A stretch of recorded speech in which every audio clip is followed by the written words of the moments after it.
softly and carry big legislation up on the hill. Yay, Lauren! Okay, guys, you are about to meet somebody fabulous, who, by the way, his family is also from Philly, but I'm not mentioning that. By way of California, by way of SAMHSA, it is my great privilege to be introducing Curris Myrick. And Curris is the head of Consumer and Family Services, do I have the title right? Office and Consumer Affairs at SAMHSA. And Curris is out there getting the voice of lived experience through the government. And she has a helper, Advocacy Barbie, who is often with her. But Advocacy Barbie has so much to do that she's at the offices in Rockville today working. But we are really lucky to have Curris with us. So let's please welcome Curris Myrick from SAMHSA.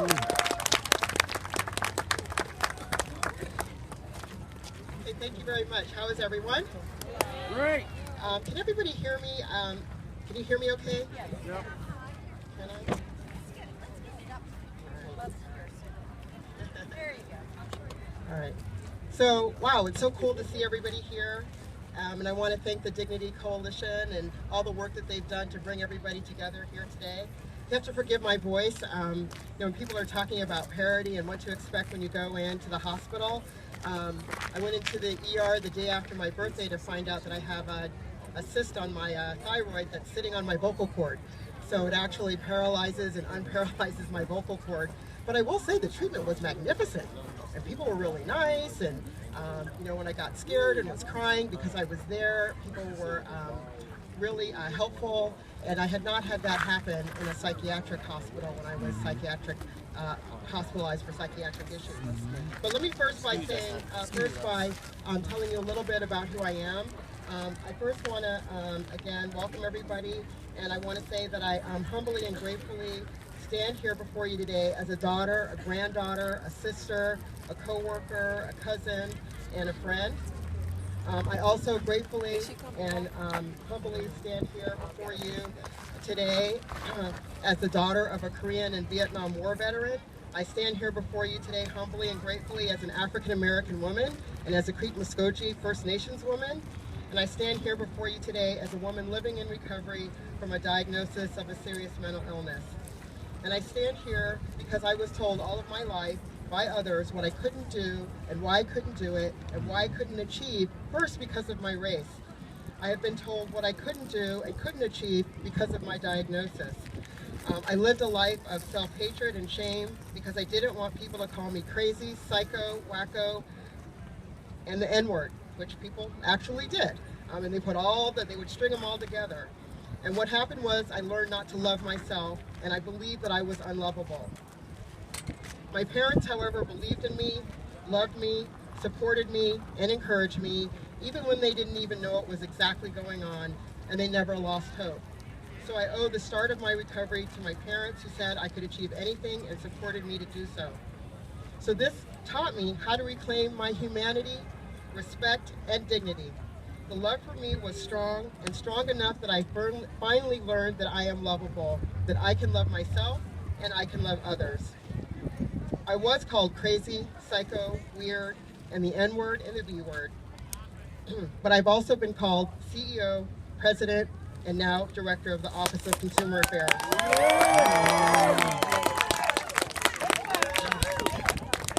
It is because of my parents, peers, providers, and advocates like you who do the hard work, or as my friend Lisa St. George says, the heart work that makes life livable, recovery possible, and I want to thank each of you at this moment for all that you do.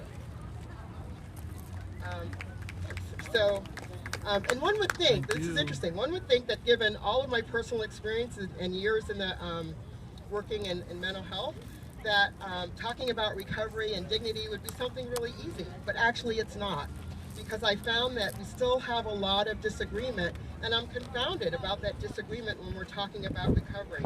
Because as a nation, as advocates, policymakers, we are at odds about what this means. So what is recovery? I'm confounded that sometimes that something that seems so elementary has become so complex and so contentious. I'm confounded because sometimes what should be expected and desired and supported many times is not.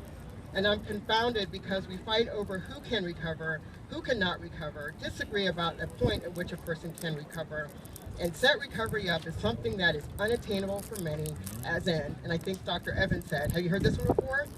Recovery is for people who are high functioning. What does that mean? I don't even know what that means, but people say it. So let's set the record straight, shall we? So Martin Luther King said in his I Have a Dream speech, no one has the right to step on your dreams, to rain on your dreams. So I'm going to say that. No one has the right to rain on our dreams. No one has the right to rain on our hope.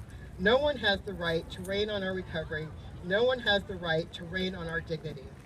Recovery is a process.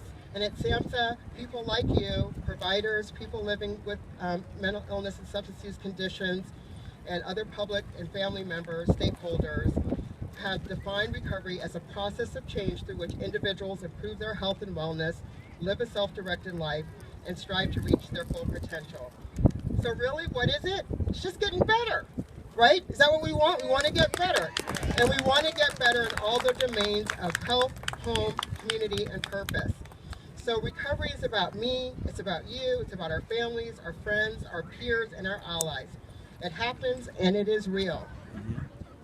But it is hard. It requires dignity. It requires basic humanity. And Nelson Mandela talked about humanity using the South African word Ubuntu, which is about our interconnectedness, that each one of us are connected to each other, and it's this invisible thread of this connectedness that we are inextricably bound. It is a quality that we owe to each other. It is an act, and it is a core of the human worth and respect based on being human. When it comes to human dignity, we can make no compromises. So what do we want? Dignity. When do we want it? Now. What do we want? Dignity. When do we want it? Now. All right. Wait, somebody said we wanted it yesterday. Who was that? All right. I want it the day before yesterday. So on any given day, more than 60 million Americans, now 1 in 5, are living with a mental health and substance use condition. We know that with humane, compassionate, effective, and recovery-oriented treatment services and supports, people can and do recover. I'm the evidence, and you all are the evidence. And yet we must be vigilant, even audacious, in our work on behalf of justice, dignity, respect, resiliency, and recovery for those who are currently struggling in the darkness, experiencing homelessness, and continued criminal justice involvement. When it comes to their human dignity, when it comes to our human dignity, we cannot make compromises. So what do we want? Dignity! When do we want it? Now! Yesterday, all right. So I think somebody's catching on. So in order to do that, we have to hold the hope. We have to have hope. Bell Hooks says, once you do away with the idea of people as fixed, static entities, then you see people can change and there is hope. So there is hope for recovery, there is hope for people changing their hearts and minds, and there is hope for dignity. So sometimes we lose hope, which can happen. For myself, after several bouts of homelessness and encounters with local police, multiple involuntary hospitalizations, and being on and off disability, many times I lost hope. But I'm going to leave you with these words that are from Martin Luther King.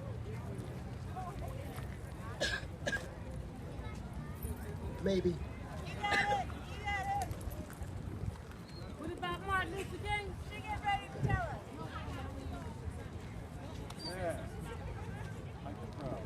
us. Sorry about that. Okay. All right, you guys ready?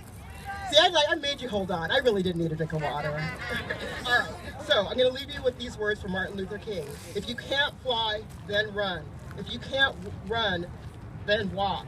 If you can't walk, then crawl. But whatever you do, you have to keep moving forward. Let's keep moving forward for dignity and recovery for mental health now. Thank you.